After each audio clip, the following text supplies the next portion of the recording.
Assalamu alaikum. We are discussing November 2022. Paper is 21. ये हमारा discussion paper है और इसका सबसे पहले थ्रेशोल्ड देख लो।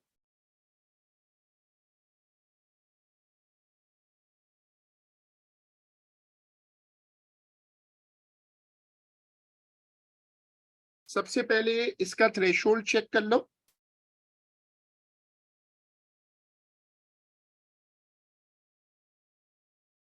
देखो, हम इसमें जो चीज डिस्कस कर रहे हैं सबसे पहले वो क्वेश्चन नंबर 1 है। The figure shows The figure shows a steel spring. Describe an experimental procedure for obtaining the results needed to plot an extension load graph for the spring. इसके लिए वो स्टैंडर्ड प्रोसीजर याद रखो जो मैंने class में बताया था, that you should hang it from a stand और उसके साथ आप एक मीटर रूल लगा दो, इसके नीचे एक पेन लटका दो। जब आप एक स्टैंड लगा दोगे और उसके साथ ऐसे स्प्रिंग लटका दो, उसके साथ एक पेन होगा और यहाँ एक मीटर रूल लगा दो।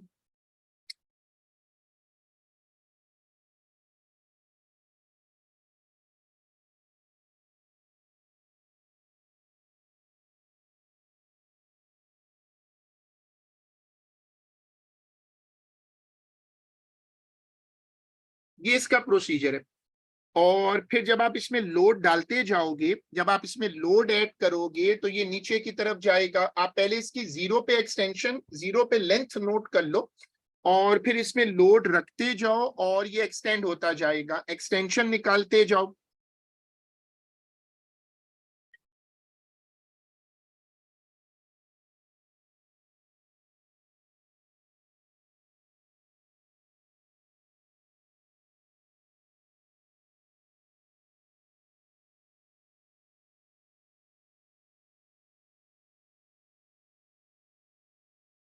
मैंने रफली डायग्राम बनाई है ताकि आपको ये याद आ जाए procedure.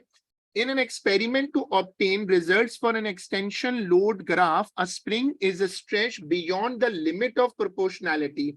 Sketch the extension load graph for this spring.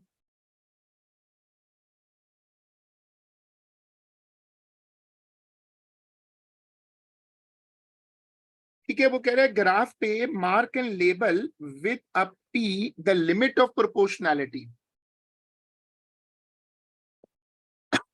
तो पहले वो स्ट्रेट लाइन बनती है, वाई एक्सिस पे एक्सटेंशन है।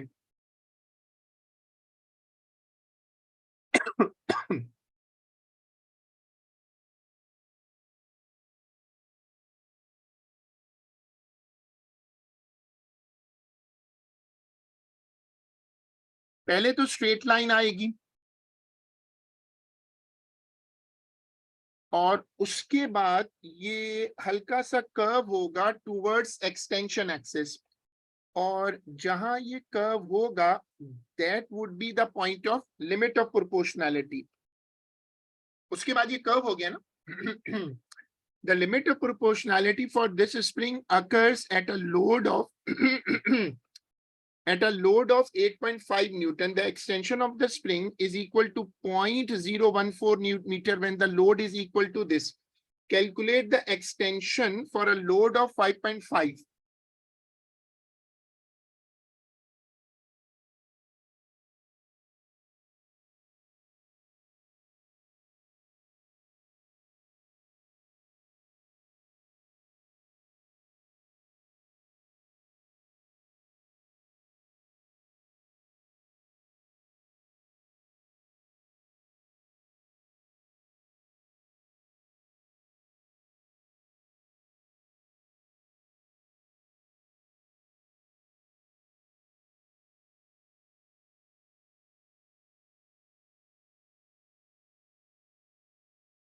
इस तरह फॉर्मूला बना लो।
की वर्किंग देखें।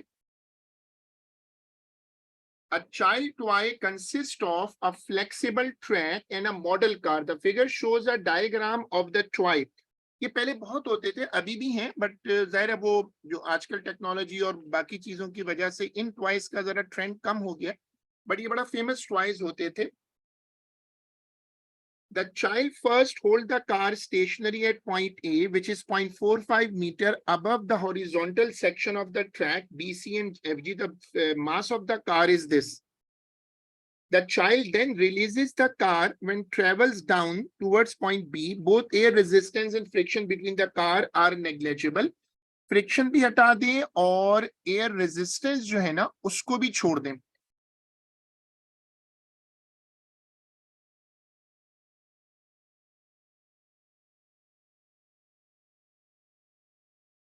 The gravitational field strength is this. Calculate the change in gravitational potential energy of the car.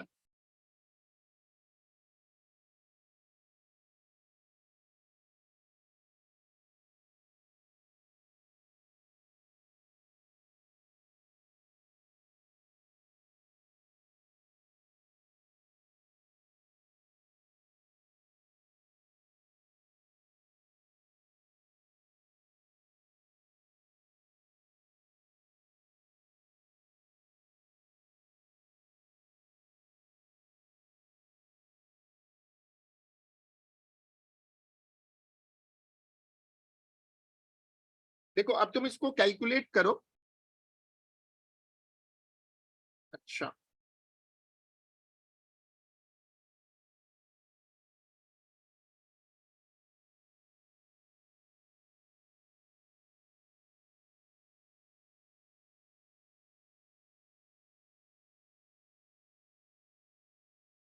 calculate the speed of the car when it reaches B.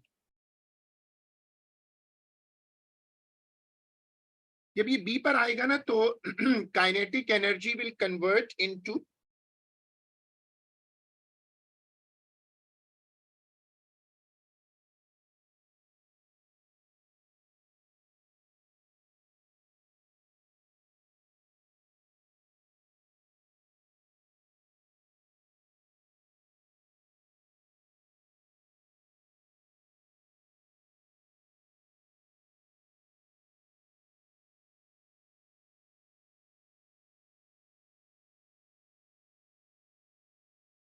क्योंकि बाकी सारी तो उसने नेग्लेक्ट किया हुआ है, एयर रेजिस्टेंस वगैरह ना।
After releasing it, the child expects the car to follow the track along the route. In fact, the model car does not reach F. The model car does not reach F. क्योंकि उसने उसको जब release किया है ना, जो position A है वो पोजीशन ए जो है वो उससे नीचे है, पोजीशन टॉप मोस्ट पॉइंट से नीचे है, तो जाहिर है जब उसकी पोटेंशियल उतनी नहीं होगी तो वो काइनेटिक उतनी नहीं बनेगी, तो वो वापस आकर वो 0.45। तो आप एग्जामिनर को बताओगे कि इसमें मसला यह आ रहा है कि उसके पास इतनी काइनेटिक एनर्जी नहीं होगी कि वो वापस ऊपर तक जा सके, तो जाहिर है फिर वो क्या होगा, immediately after it reaches D, जब ये डी पे पहुंचेगी तो फिर ज़रा डी हाइट पर है, वहां से वापस आ जाएगी, नीचे आएगी ना, वापस घूम के नीचे आ जाएगी. A curved glass tube is open at one end and sealed at the other. A dense liquid is poured into the tube. The liquid traps air in the sealed end. The figure shows the tube, the liquid and the trapped air. एक तरफ से बंद किया हुआ है. The difference between the liquid level in H, ये वैसे तो मैनोमीटर है, अब ज़ाहिर है मैनोमीटर हमारे कोर्स में अब नहीं है, तो हम इसको सिर्फ थोड़ा सा देख सकते हैं. ये बेसिकली, इसने इसको नेम तो नहीं किया हुआ, कर्व्ड ग्लास ट्यूब बोला हुआ है. अच्छा, at room temperature H is this, density of the liquid is this, gravitational, pressure का फॉर्मूला लगा दो.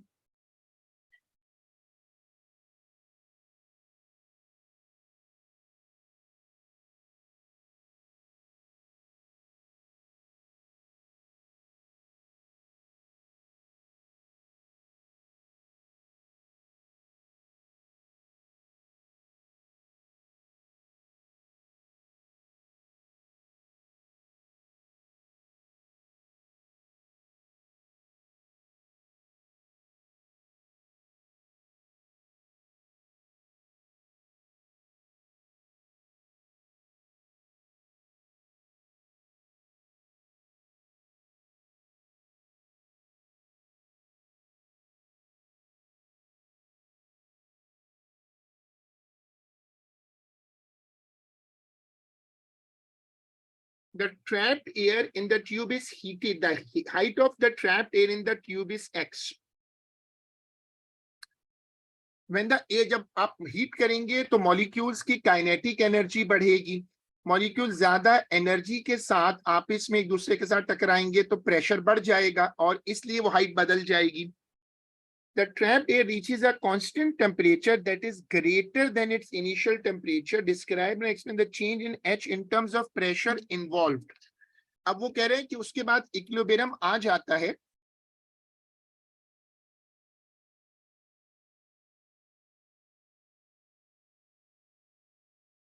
तो जब वो ज़ायरल लेवल बदलेगा तो दोनों तरफ प्रेशर का इक्विलिब्रियम आ जाएगा. देखो, pressure in the left side is equal to pressure in the right side. इसको कहते हैं प्रेशर इक्विलिब्रियम.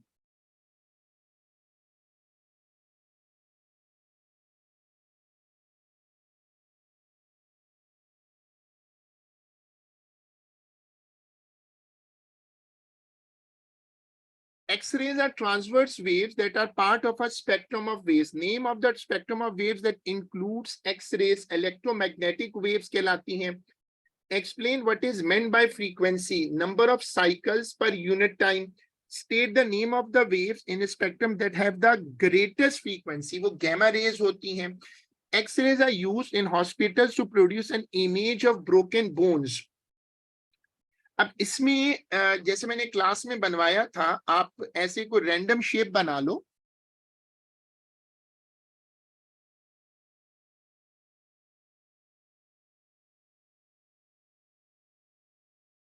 और उस पर आप एक्सरेस को दिखा दो इंसिडेंट.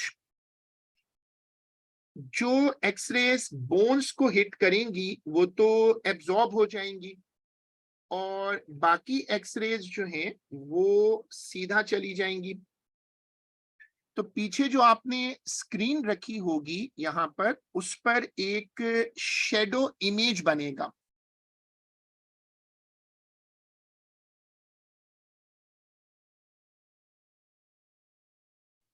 तो जो रेज आएंगी वो जो बोन्स को हिट करेंगी वो आकर एक शेडो इमेज बनाएंगी.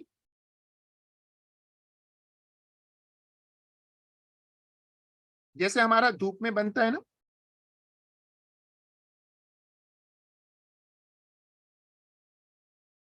इस तरह का शेडो इमेज बनेगा.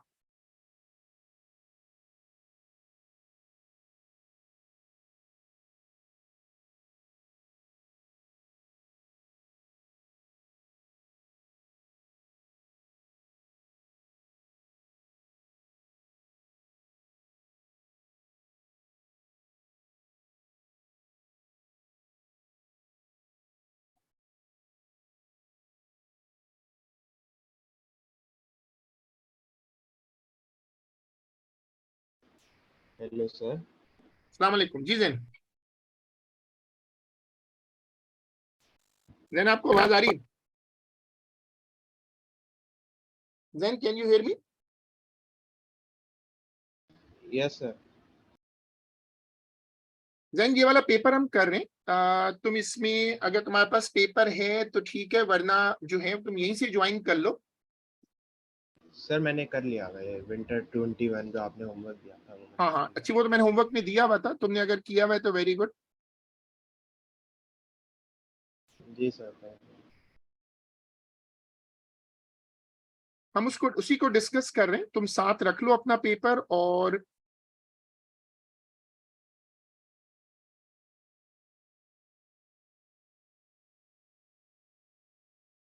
तुमने इसकी मार्किंग की, कितने मार्क्स बन रहे हैं? सर आई थिंक 65 या 70 के बीच में। जी सर बनाई थी।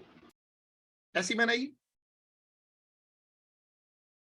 यही सर ये बनाई थी, वो पाँव का स्ट्रक्चर बनाया, गैमा रेज और ये वो एक्स रेज और एक स्क्रीन बना दी।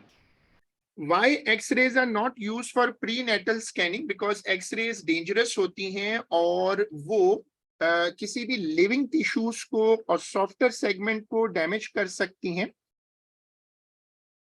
क्वेश्चन नंबर 4, अब वो कहता है कि sorry 5, in a diagram that shows the number of particles in a charge atom, the charge on an electron is this, the charge on the ion is this, number of proton.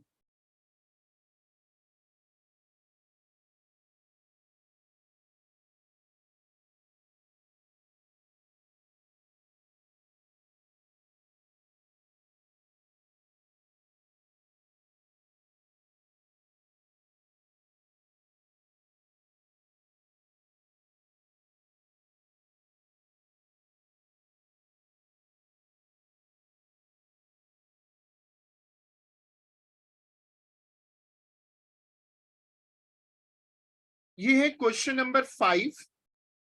This is question number 5 जो हम discuss कर रहे हैं। Write down in nuclide notation the symbol for the nucleus of this charged atom. जब atom पे charge है तो आप उसी के लिहाज से उसको शो कर सकते हो।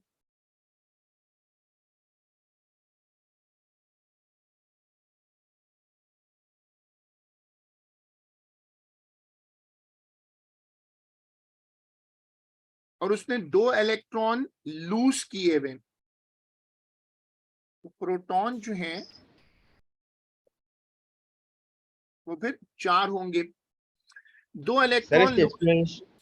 इसके एक्सप्लेनेशन वर्डिंग में लिख सकते हैं। हाँ लिख सकते हैं, लेकिन वैसे तो रेशो तो आपको फिर भी दिखानी पड़ेगी ना, you have to show the ratio. वो तो फिर भी आपको ये जो बीच में कैलकुलेशन है तो दिखानी पड़ेगी ना, क्योंकि वो वर्किंग कह रहे हैं ना। Then he says write down in nuclide notation. अब जो न्यूक्लियाइड नोटेशन है, अब इसका उसने बोला हुआ है कि ये जो एलिमेंट है बेरिलियम है, बीई है। आप ऊपर से गिन लो और फिर आपने इसको नीचे शो किया होगा।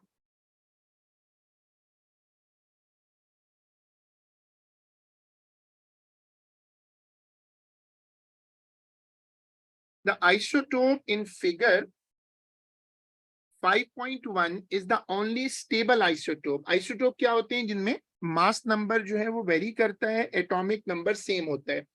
What prevents electron in an atom from escaping? तो न्यूक्लियस की जो इलेक्ट्रोस्टैटिक फोर्स ऑफ अट्रैक्शन होती है वो इलेक्ट्रॉन्स को escape होने से रोकती है।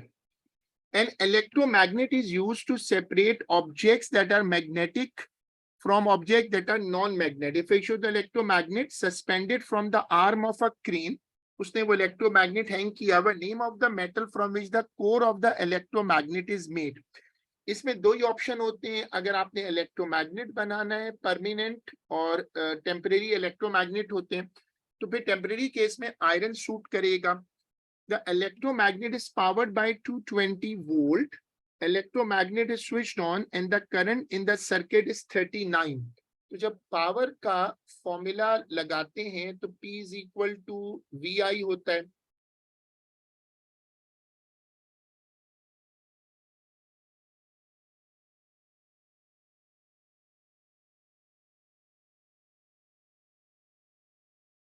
इसकी देखो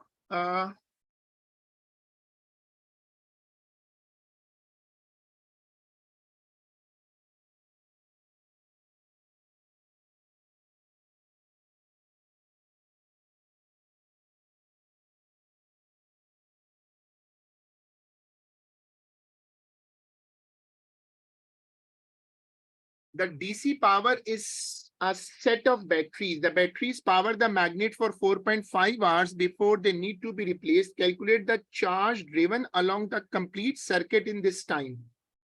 तो अब तुमने इसको जो किया होगा तो इसमें टाइम दिया हुआ है, तो या तो वो एनर्जी से हो जाए हाँ 8580 सही है, तो या तो इसको उससे कर लें, ये जो वाला पार्ट है 4.5 आवर्स टाइम है ना, तो पावर तो हम निकाल चुके हैं, और दूसरा ये कि हम इसको Q is equal to IT से कर लें। अब 2-3 ऑप्शन इसमें बन जाते हैं, फॉर्मूलाज तो ज्यादा हैं।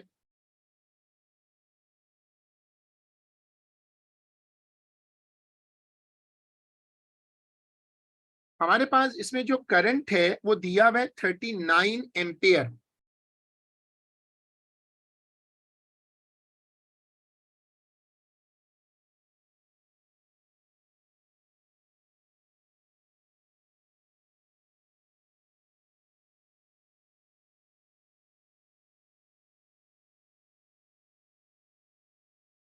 On a very cold morning, when the electromagnet is first switched on, the current is greater than this.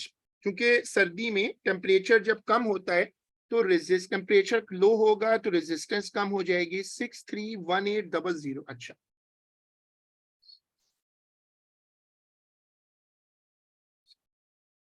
इसको फिर आप राउंड कर दो 63 करके।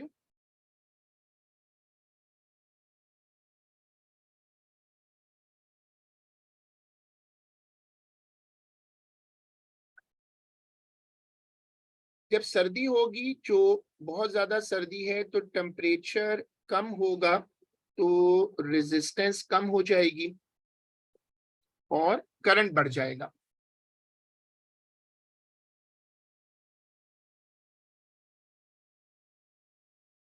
Question number 7, the figure shows a child sitting on a sledge on a snow covered hill of constant slope.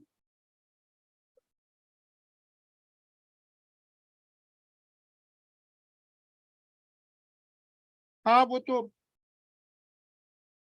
Basically 10 की power में लिखना safe होता है ना, क्योंकि उसमें 10 की पावर में सिग्निफिकेंट कंट्रोल करना आसान है। बात तो वही, आप राउंड कर दो और उसके बाद आपको सिग्फिक 2 तक रखने हैं।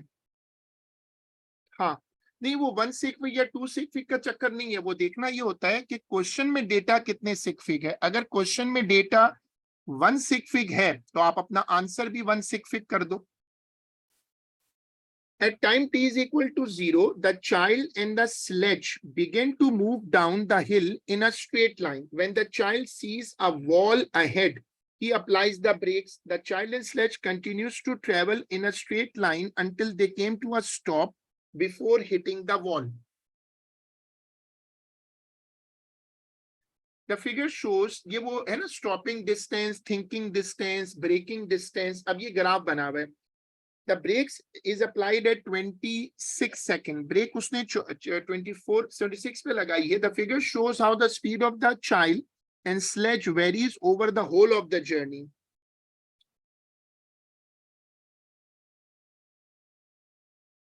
शुरू में क्या है, वो कह रहे हैं कि 26 तक जब आप गए हैं तो स्पीड इस तरह क्यों बदल रही है जैसा ग्राफ दिखा रहा है, उसकी रीजन क्या है। उसकी रीजन वो कोर्स हमारा है ना कि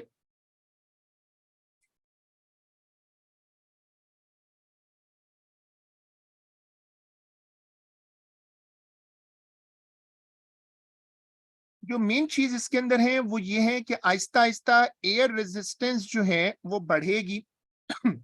वेलोसिटी बढ़ रही है, velocity is increasing, velocity is increasing at a decreasing rate, velocity is increasing at a decreasing rate। और यही इसका मेन आइडिया होता है कि velocity is increasing at a decreasing rate, क्योंकि एयर रेजिस्टेंस जो है वो बढ़ेगी।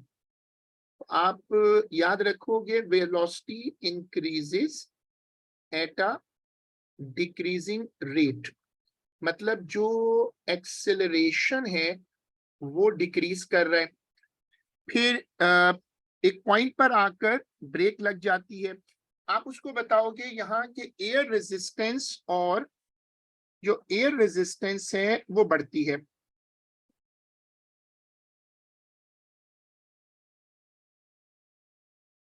और आखिर में आकर यहां तुम गौर से देखोगे तो लाइन तकरीबन सीधा हो गई है।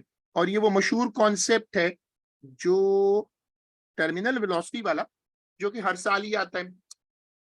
At 26, the front of the sledge is 35 meter from the wall. अगर ये स्पीड टाइम ग्राफ है,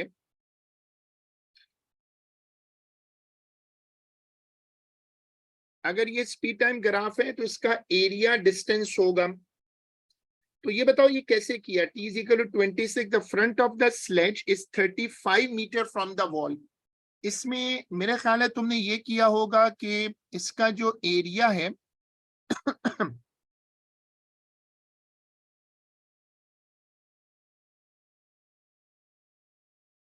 ये वाला एरिया अगर तुमने निकाला है,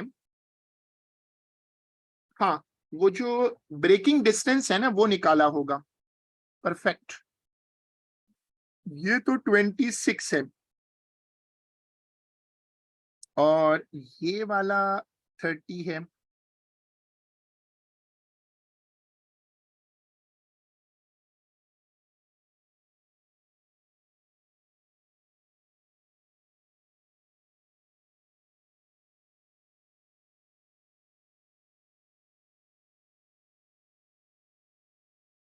थर्टी माइनस 26 करा होगा जैसे तुमने बताया। और यहाँ जो है ये नंबर जो है,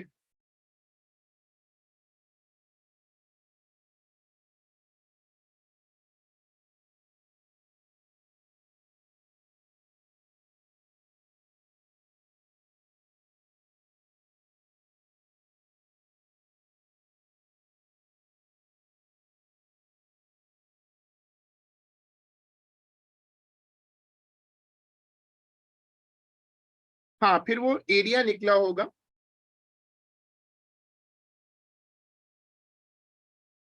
ये नंबर कितना है जो जहां तक ये जा रहा है वो तुमने वैल्यू मार्क की होगी।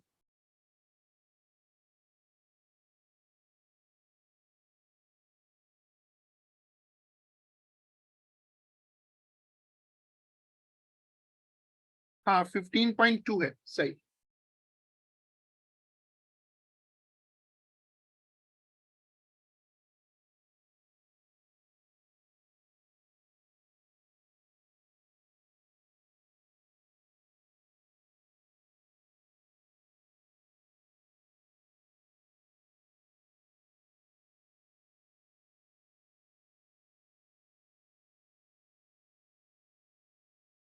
इससे फिर हम डिस्टेंस निकाल लेंगे। At t is equal to 20, the child and sledge began to decelerate. The size of the deceleration, जो deceleration होगा वो ग्राफ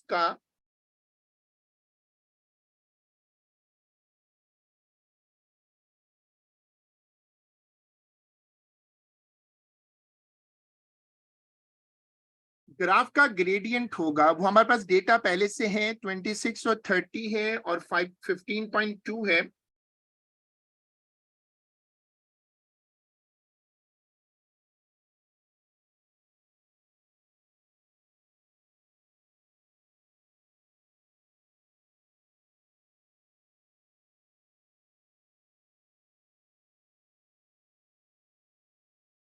थ्री पॉइंट एट आया था, अच्छा। अब क्योंकि उसने डिसेलरेशन बोल दिया है तो फिर आपको उसमें वो लगाने की जरूरत नहीं है, नेगेटिव साइन लगाने की जरूरत नहीं है। The mass of the child is 46 kg, sledge दिया हुआ है, रिजल्टेंट फोर्स मांग रहा है।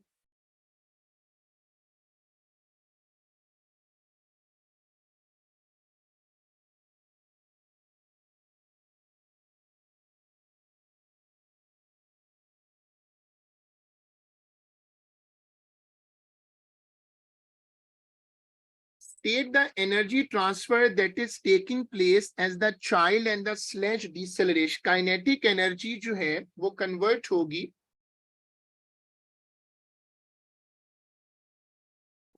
काइनेटिक एनर्जी कन्वर्ट होगी हीट वगैरह में.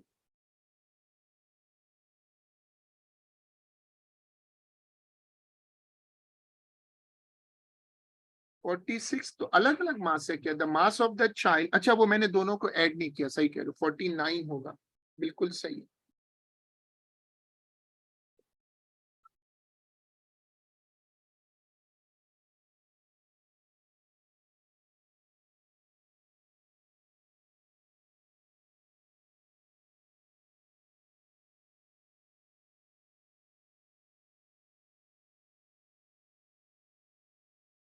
जो एनर्जी चेंजेस होंगी, हाँ, जो एनर्जी चेंजेस होंगी उसमें kinetic converts into heat, into sound and other losses. At T26, when the brakes are first applied, the child jerks forward on the sledge. वो inertia है, momentum अब आ गया है कोर्स में इस साल से, तो मोमेंटम का जिक्र भी कर सकते हैं. तो पुराना पेपर है, लेकिन इस साल से आप मोमेंटम का जिक्र भी कर सकते हैं कि मोमेंटम चूंकि बन चुका है,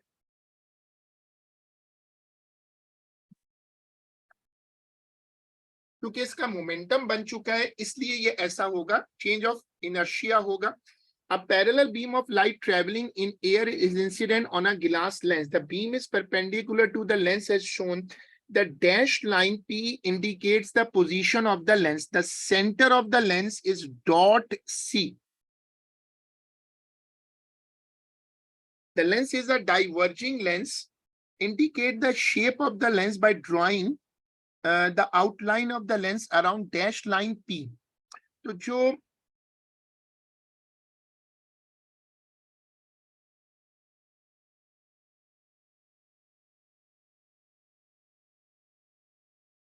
लेंस जो है वो डाइवर्जिंग है.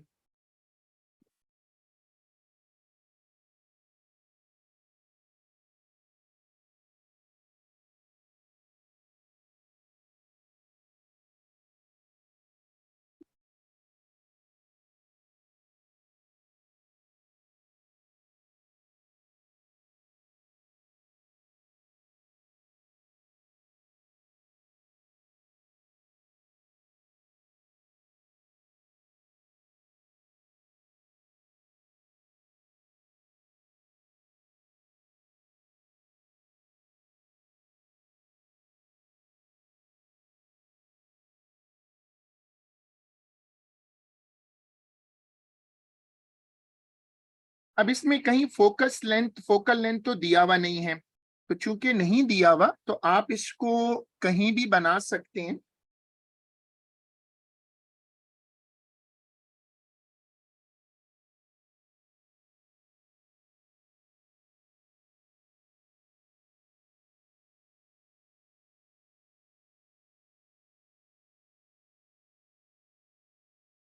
इस तरह करके ना,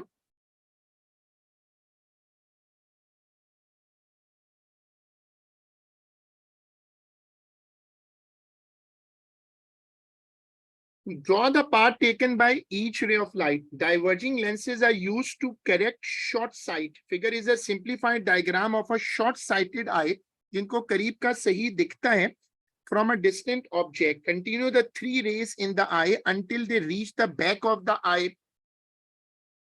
ये short-sighted eye है.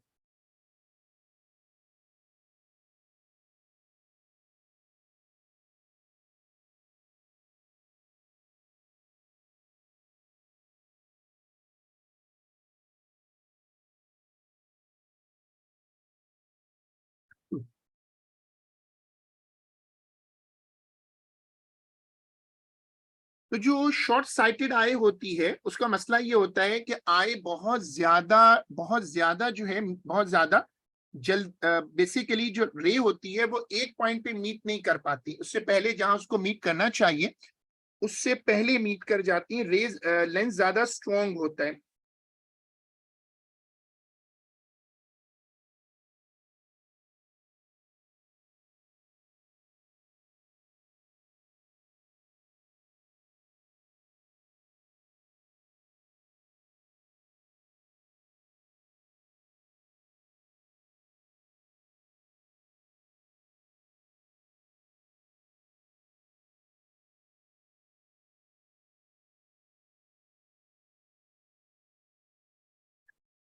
हाँ रेटिना, अब नए सिलेबस में ये लोग कह रहे हैं कि भाई रेटिना वगैरह का जिक्र फिजिक्स में ना करें। वैसे तो एक अलग डिस्कशन है रेटिना मोफिया वगैरह, ये जो लफ्ज हैं अब वो कह रहे हैं जी आप इनको छोड़ दें, बस बैक ऑफ द आई कर लें। वैसे तो डायरेक्ट पूरी बायोलॉजिकल डिटेल है ना इसके पीछे।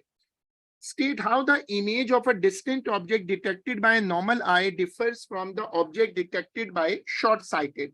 जो नॉर्मल आई है उसको तो साफ नजर आएगा, उसको तो फोकस इमेज नजर आएगा, लेकिन शॉर्ट साइटेड को दूर का ऑब्जेक्ट जो है वो धुंधला नजर आएगा, ब्लर नजर आएगा। अब जो डाइवर्जिंग लेंस होता है वो रेस को फैलाता है। जो डाइवर्जिंग लेंस है वो क्या करता है, रेस को स्प्रेड आउट कर देता है। तो ये भी यही करेगा, चूंकि लेंस बहुत पावरफुल है तो ये थोड़ी रेस को फैला देगा। तो उससे क्या होगा कि जो लेंस है चूंकि वो फैला देगा, तो उससे ये होगा कि आपको लेंस, जो आपका लेंस है वो जो बहुत ज्यादा फैला बहुत जल्दी कन्वर्ज कर रहा है, वो इतनी जल्दी फिर कन्वर्ज नहीं करेगा। इसमें करेक्शन कर देनी चाहिए।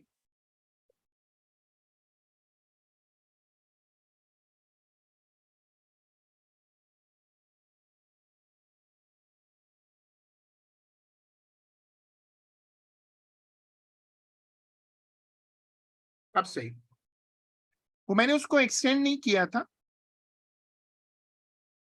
The focal length of the diverging lens is 4 centimeter. 4 centimeter. The object of height 3.5 centimeter is placed 6 centimeter from the lens.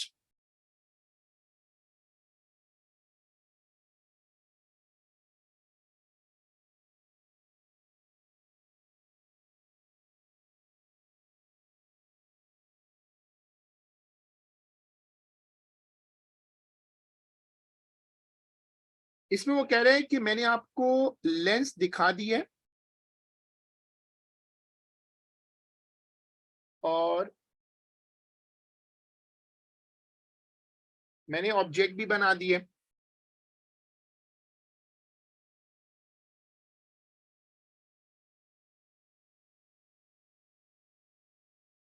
और ये 3.5 सेंटीमीटर है। अब ये 3.5 से तो बड़ा लग रहा है। 3.5 तुमने इसको चेक किया था क्या? 1 2 से ज्यादा लग रहा है। 3.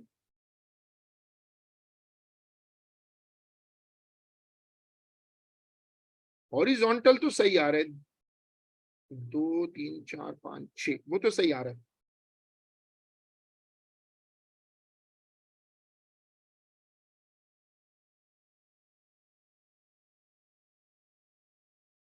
तो लेंस है, ऑब्जेक्ट है, वो 3 से बड़ा लग रहा है। अच्छा भारत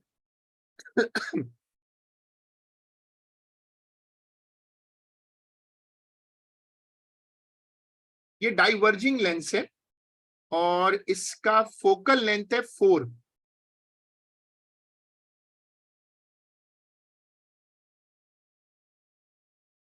ये फोकल लेंथ है।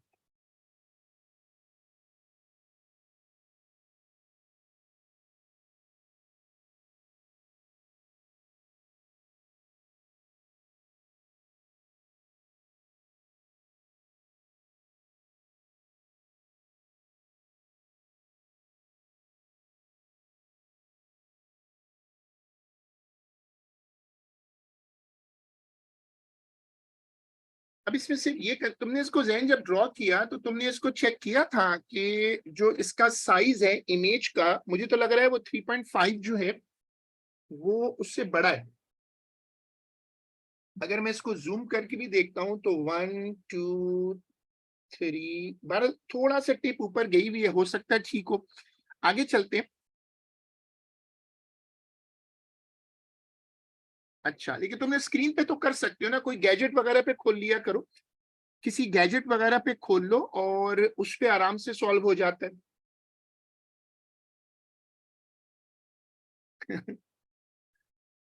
नहीं तो सारे सारे क्वेश्चन करने थे। अच्छा महाराज, अब इस पे रे बनाओ। डाइवर्जिंग, जब आप नोट सेक्शन देखोगे तो मैंने बताया था कि डाइवर्जिंग में क्या होता है, एक रे जो है ये आ गई सीधी यहां तक, और दूसरी रे जो है वो जाएगी ऑप्टिकल सेंटर से। ये तो हमेशा ही ऐसी होती है।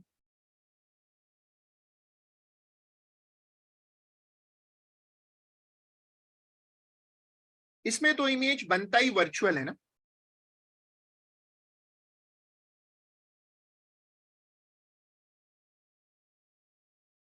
ये फोकस से मैं एक लाइन यहां कनेक्ट कर देता हूं।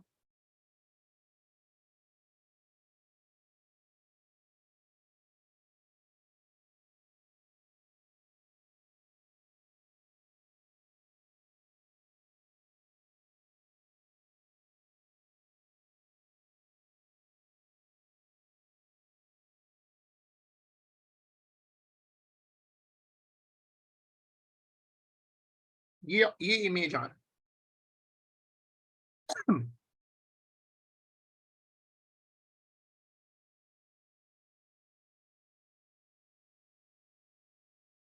इमेज वर्चुअल है।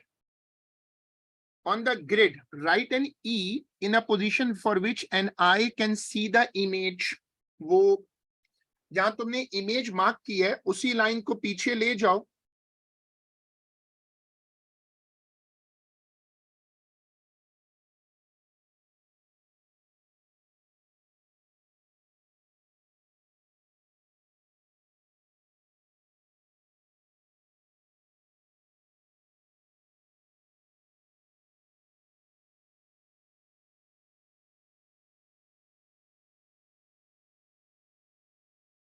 तो ये जो बड़ी वाली ग्रीन है इसके ऊपर आप कहीं भी ई बना सकते हो जहां से आपको वो इमेज दिखेगा।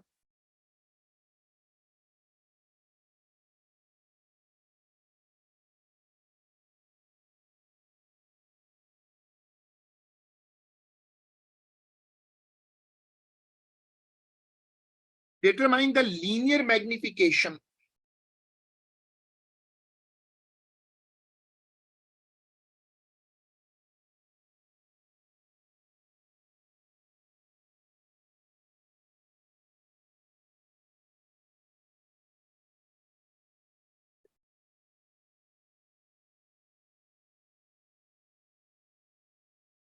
ये फॉर्मूला है। देखो ऑब्जेक्ट की हाइट तो हमें दी हुई है 3.5। इमेज की हाइट आप निकाल लो, अगर आप मुझे निकाल के दे सकते हो। 3.5 1 सेंटीमीटर तो आ रहा है। 1 सेंटीमीटर के ऊपर दो छोटे डब्बे।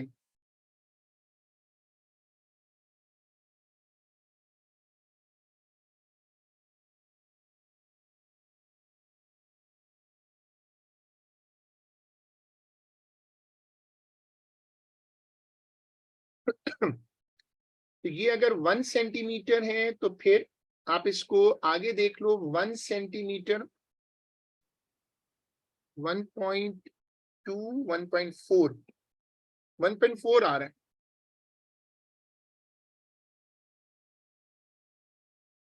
1.3 कैसे होगा? 1.3 सेंटीमीटर अगर 1 सीएम है ना, 1 सीएम पे 5 डब्बे हैं, 1 सीएम के ऊपर 2 डब्बे और गया, तो 1.4 हो जाएगा ना।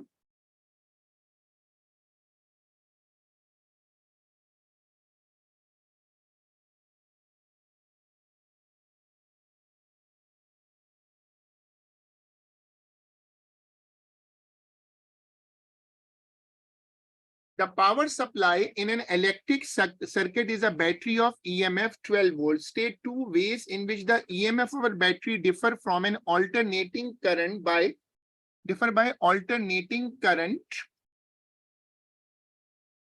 बड़ा अजीब सा सवाल है कि EMF और उसमें क्या फर्क है। ज़ाहिर है EMF जो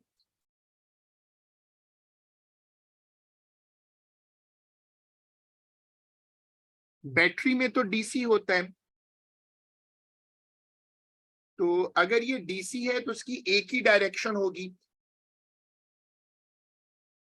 आप एग्जामिनर को बताओ कि एसी और डीसी का फर्क तो है। हाँ, वो यही एसी और डीसी को कंपेयर करना है ना, उसी को कंपेयर कर लो।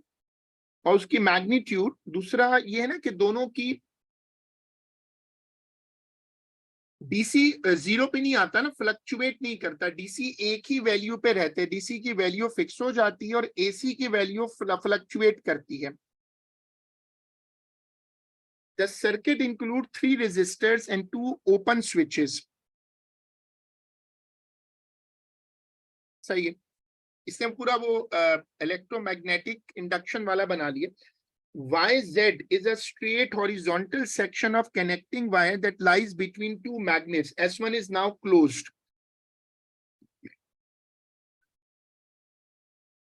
Calculate the current in YZ.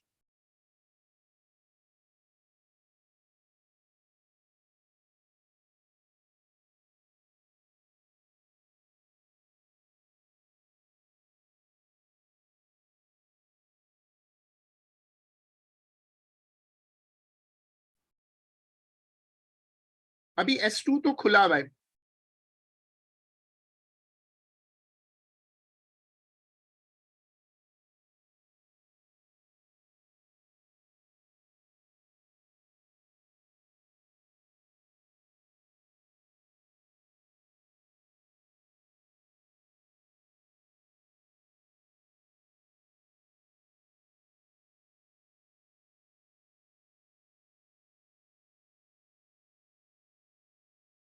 Explain why Y Z experiences a force. वो फ्लेमिंग का रूल लगेगा और आप एग्जामिनर को बताओगे कि जब उसमें से करंट गुजरेगा तो उसमें क्या होगा, जब उसमें करंट गुजरेगा तो करंट गुजरने की वजह से उसकी अपनी एक मैग्नेटिक फील्ड बनेगी और उसकी वजह से उस पर फोर्स आएगा।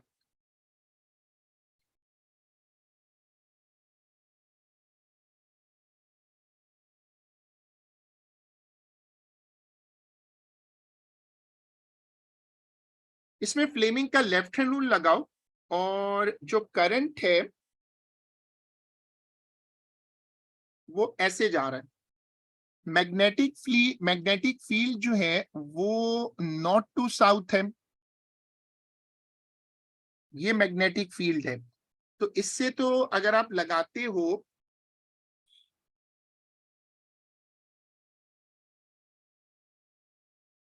तो फोर्स देखो किस तरफ आएगी, अपवर्ड होगी या डाउनवर्ड होगी। फ्लेमिंग का रूल लगाओ।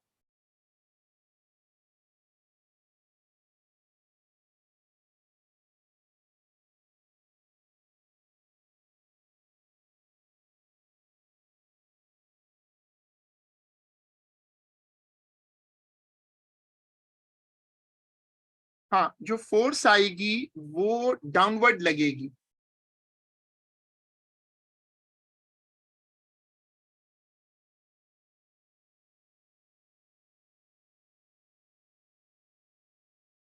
ये पहले वाला तो अजीब सा, towards N, towards S, towards Y, ये तो तीनों ही फिट नहीं हो रहे।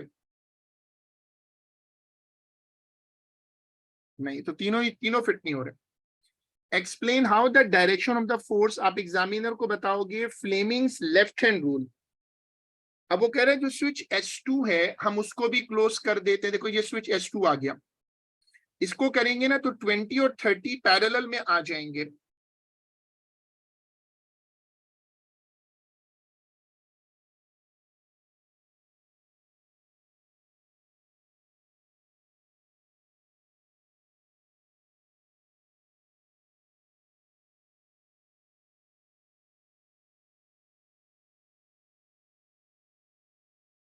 इससे जो आंसर आएगा उसको हम ये वाले में ना 28 वाले में ऐड कर देते हैं। पहले ये आंसर निकाल लो।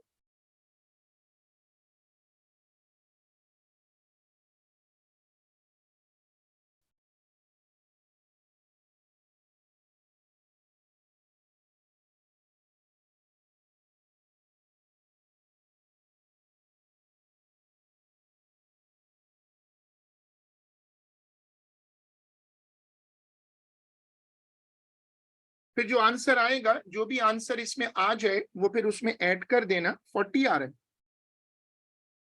40 कैसे आ गया, 600/50।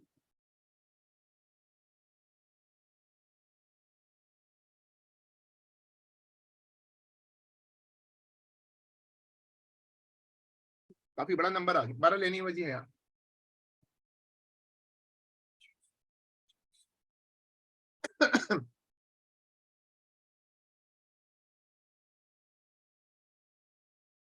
हाँ 12 होगा, वही कह रहा हूँ, बहुत बड़ा नंबर आ गया।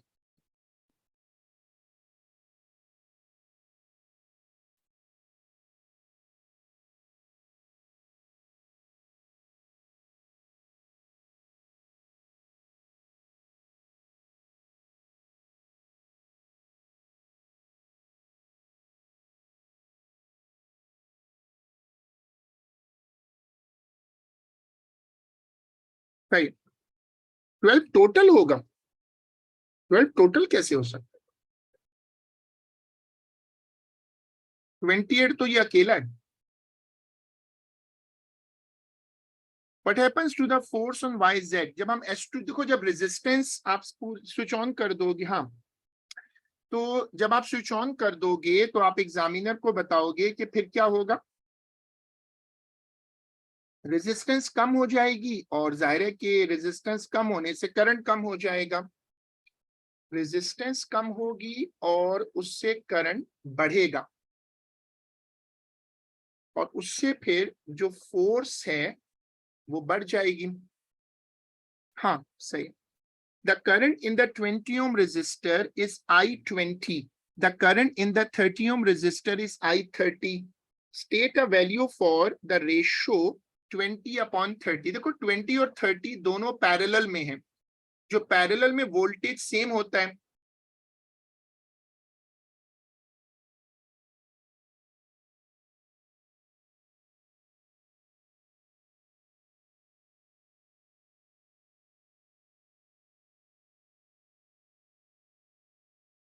ऐसे फॉर्मूला बन जाएगा।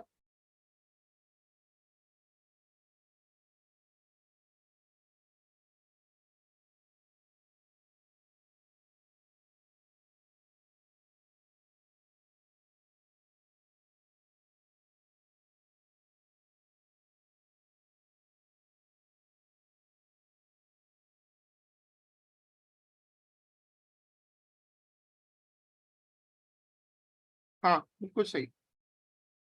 चलें, ये पेपर पूरा हो गया, और हम इसको इंशाल्लाह, मैंने कुछ मटेरियल वगैरह ग्रुप पे डाला है, वो जरूर देखिएगा, इसको इंशाल्लाह फिर अगली क्लास में करते हैं। अल्लाह हाफिज।